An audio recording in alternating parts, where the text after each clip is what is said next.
Bismillahirrahmanirrahim. Assalamualaikum warahmatullahi wabarakatuh.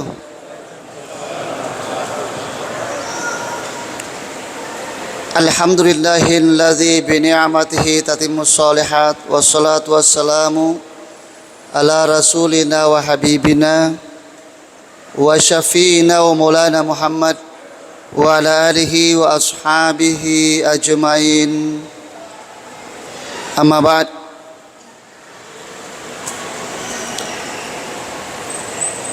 Para alim ulama yang saya hormati, tokoh-tokoh masyarakat, ada orang tua kami, bapak-bapak, ibu-ibu, jamaah salat isya dan tarawih yang dirahmati Allah Subhanahu wa taala. Alhamdulillah, malam ini sudah masuk malam yang ke-19 ya, kalau tidak salah. Saudara kita di Indonesia ada juga ya malam ke-20. Tapi intinya kita harus menghargai dan menghormati setiap kita umat Islam yang ada di Indonesia. Tapi intinya kita semua berpuasa 1 bulan, insyaallah. 1 bulan itu kan kalau bukan 30 hari, 29 hari. Jadi tidak perlu kita perdebatkan antara yang 30 dengan yang 29. Idik manimitai tegai cocok dan meto atita, kita pilih itu ya. Kita juga sebenarnya kalau memilih pemerintah itu lebih aman, karena mereka lah yang memiliki kapasitas dan kapabilitas di dalam menghandle dan mengayomi umat Islam yang ada di Nusantara ini. Yang kedua, jamaah yang dirahmati Allah Subhanahu wa taala, kita berdoa kepada Allah Subhanahu wa taala mudah-mudahan segala amal ibadah yang kita lakukan, mulai dari saum kita, puasa kita, salat kita, qiyamul lail kita, ruku dan sujud kita dan ibadah yang lain diterima oleh Allah Subhanahu wa taala. Amin amin ya rabbal alamin. Itu sesuai dengan doa yang sering kita panjatkan. Allahumma taqabbal minna salatana wa siyamana wa ruku'ana wa sujudana. Ditambah lagi wa takhasyu'ana wa tadarru'ana wa tamim taksirana dan seterusnya. Puang tarimalah lo kasih sempayaku, makoto para puasaku, makoto para ibadah-ibadah yang lain, sujudku, rukuku dan ibadah yang saya lakukan yang tidak ada lain niatnya kecuali kepada Engkau ya Allah, terimalah lo ya. Jadi apa yang sudah lewat itu tidak bisa kembali lagi.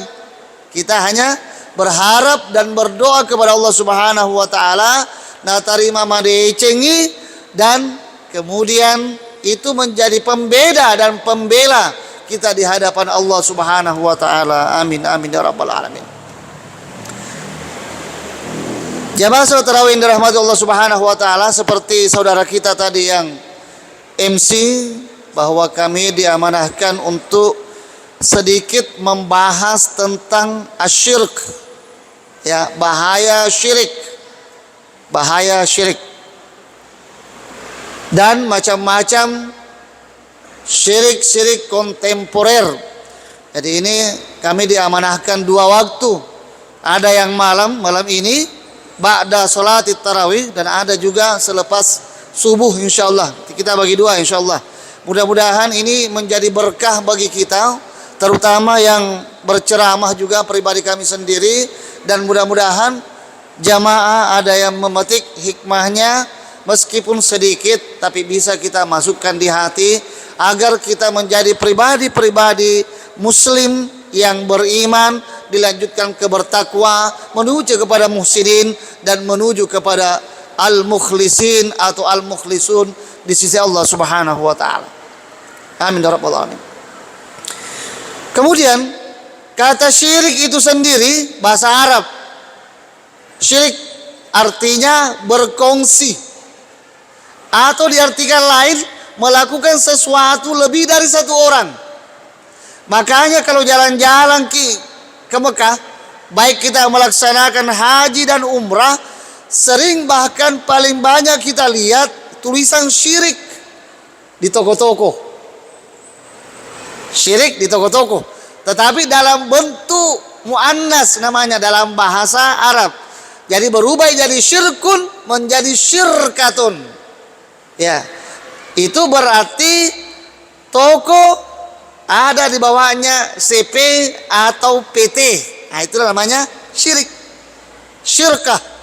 Nah, atau syirkah juga itu bisa berarti koperasi, karena banyak orang yang mengelola di dalamnya. Ya. Atau pekerjaan kita yang dilakukan oleh dua orang investor, penanam modal, itu secara bahasa artinya syirik. Tetapi dalam kaitannya dengan ibadah kita selaku umat Islam yang beriman kepada Allah Subhanahu wa taala, itu kurang lebih pengertiannya syirik adalah menyembah Tuhan selain Allah Subhanahu wa taala. Satu. Yang kedua, menjadikan sekutu bagi Allah Subhanahu wa taala, atau menyembah Allah tapi ada juga sesembahan yang lain yang dianggap selepel dan setara dengan Allah Subhanahu wa taala, baik dari karakter dan sifat-sifatnya. Ya, dari pengertian itu saja sudah bisa kita mengetahui. Ya. Sama dengan pengertiannya salat, Pak. Ibu-ibu sekalian, salat itu dalam bahasa Arab artinya berdoa. Karena memang di dalam salat itu banyak doa-doa yang kita panjatkan kepada Allah Subhanahu wa taala. Di antaranya doa yang wajib dalam ibadah salat itu berada dalam suratul Fatihah. Dena sa sempajata narekodeni bacain suratul Fatihah.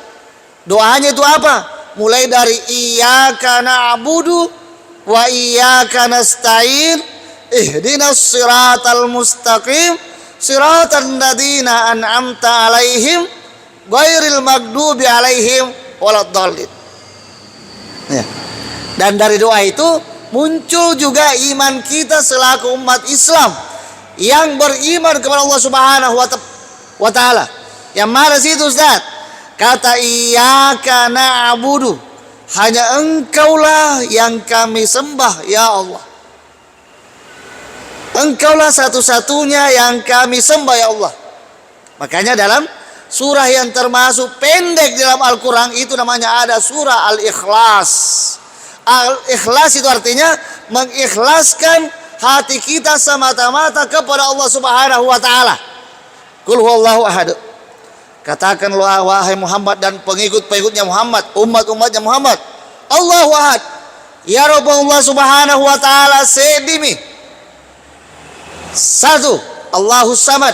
Tempat kita berdoa, meminta perlindungan, meminta pertolongan dan bergantung kepadanya. Lam yalid wa lam yulad, tidak pernah beranak dan diperanakan. Walam yakul lahu kufuwan ahad, tidak ada satu zat yang setara dengan Allah Subhanahu wa taala.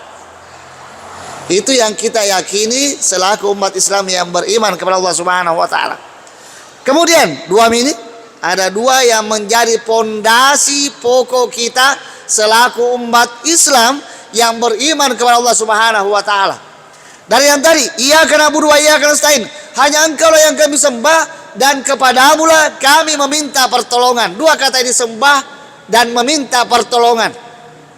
Sama dengan Allah wa ta'ala sedimi, tidak ada yang lain yang patut kita sembah dan minta pertolongan sangadina Allah Subhanahu wa taala. Berikutnya lagi, Rasulullah Muhammad sallallahu alaihi wasallam umur 40 tahun diangkat menjadi nabi, 10 tahun di tanah berdakwah di Mekah. Satu-satunya yang didakwakan adalah tentang akidah la ilaha illallah Muhammadur Rasulullah. Digagapuan sangadina Allah Subhanahu wa taala yang wajib disembah.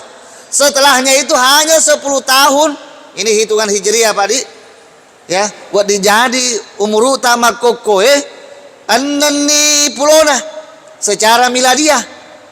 Tetapi kalau dihitung secara kamariah itu sudah 63 tahun. Kenapa begitu, Ustaz?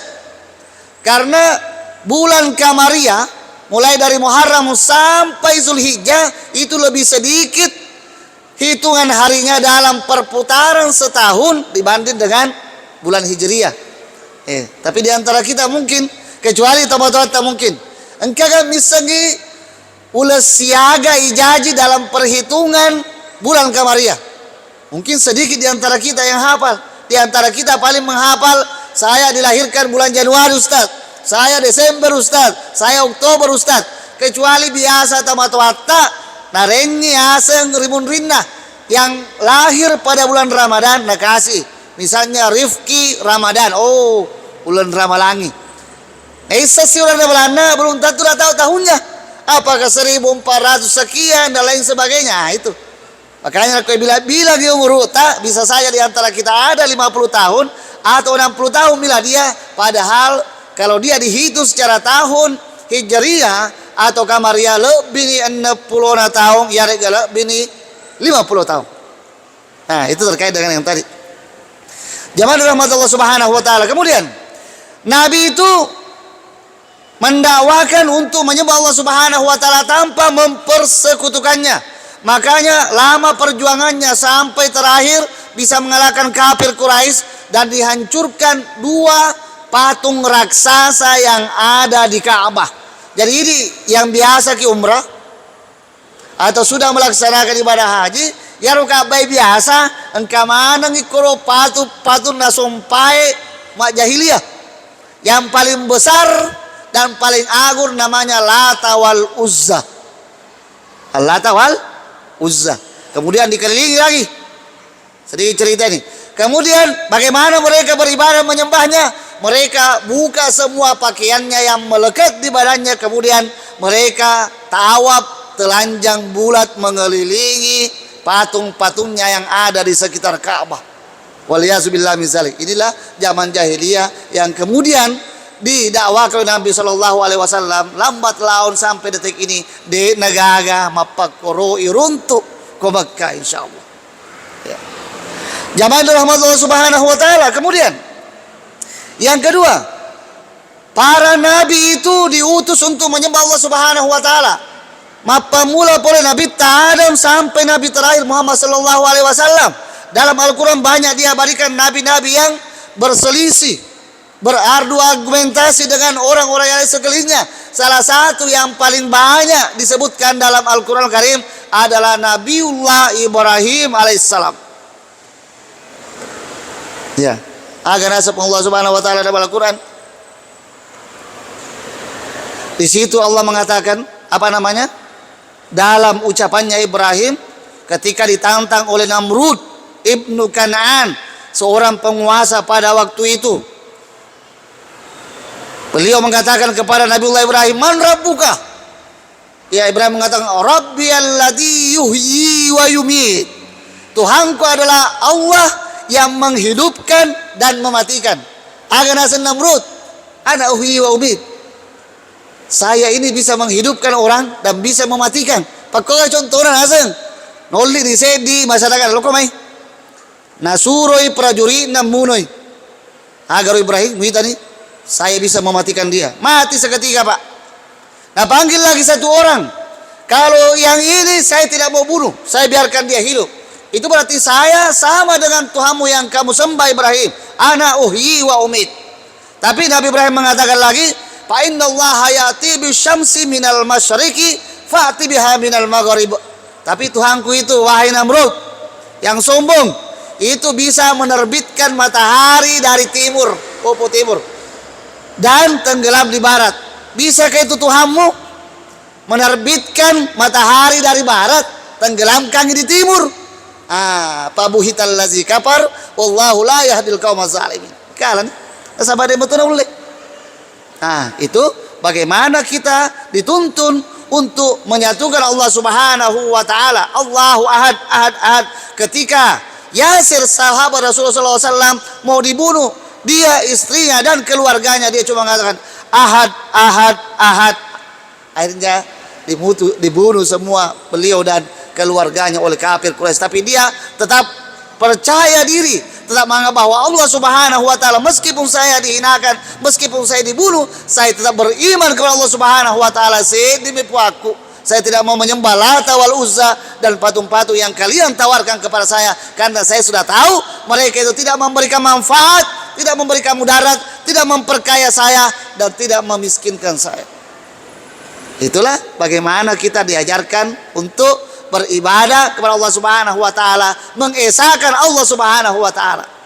Dalam Al-Qur'an dikatakan lagi, "Wa ma umiru illa liya'budullaha mukhlishina lahuddin." Tidaklah diperintahkan kecuali untuk beribadah kepada Allah Subhanahu wa taala seraya mengikhlaskan agama. Dan kita baca juga sebelum kita baca Al-Fatihah dalam salat kita, inna salati majappu ya sampajaku wa nusuki pakasiwiyaku wa mahyaya wa mamati lillahi rabbil alamin. Hidupku dan matiku saya serahkan kepada Allah Subhanahu wa taala. Sebenarnya tanpa kita sadari atau kita sadari, kalau memang iris segibat tuan nero ada adat sebelum sempajaki, itu ada akad yang kita sepakati dengan Allah Subhanahu wa taala, dena wadiki masumpa sangarina Allah Subhanahu wa taala. Ikhlas lillahi ta'ala.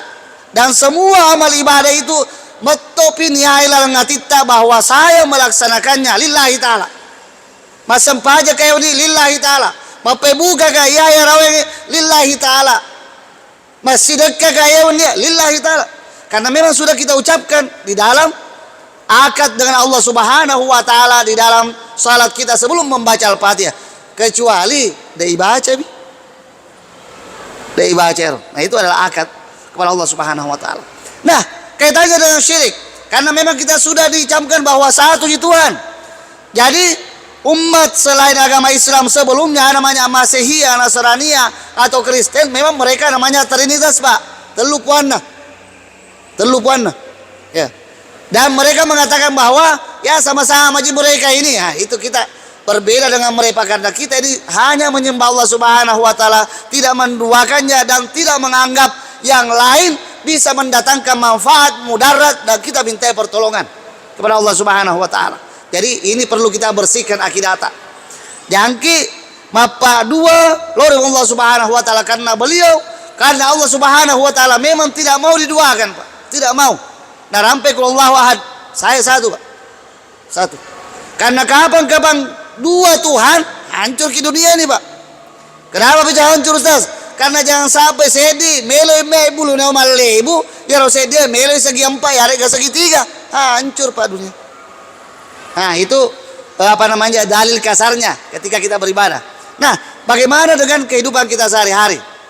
Jadi kalau ada, kita meyakini bahwa ada hal lain yang bisa mendatangkan mudarat, bisa mendatangkan kekayaan, bisa mendatangkan hal-hal yang lain, menyehatkan dan lain sebagainya sangat dengan Allah Subhanahu wa taala, bisa saja itu menuju kepada kemusyrikan lillahi taala. Kami pernah jalan-jalan ke daerah Jawa, Pak. Jawa. Memuari ku kampota de Tomagaga.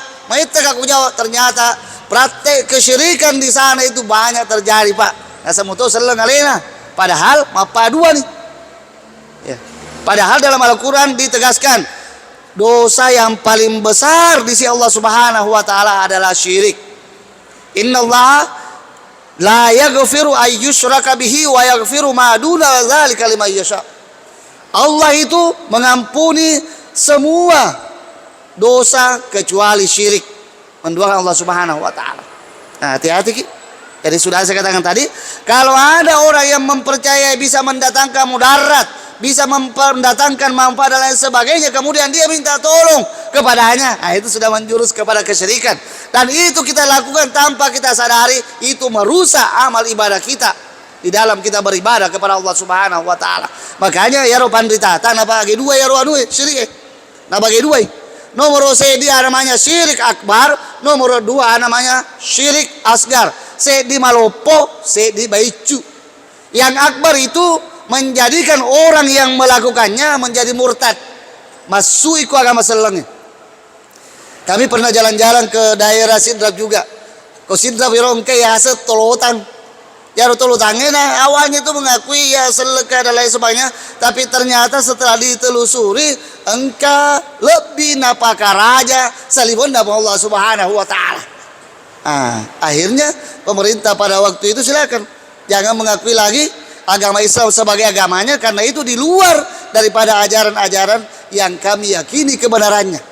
Amin. Di bulu korubulu engkau dan lain sebagainya silakan. Kalau mungkin menganut agama lain silakan, tapi jangan menganut agama Islam, karena agama Islam itu bersih, agama Islam itu ada aturan-aturan mainnya yang disepakati disampaikan dari Rasulullah Shallallahu Alaihi Wasallam, penerima wahyu dari Allah Subhanahu Wa Taala melalui Rohul Kudus atau Jibril alaihissalam, dan itu sudah disempurnakan dalam agama kita.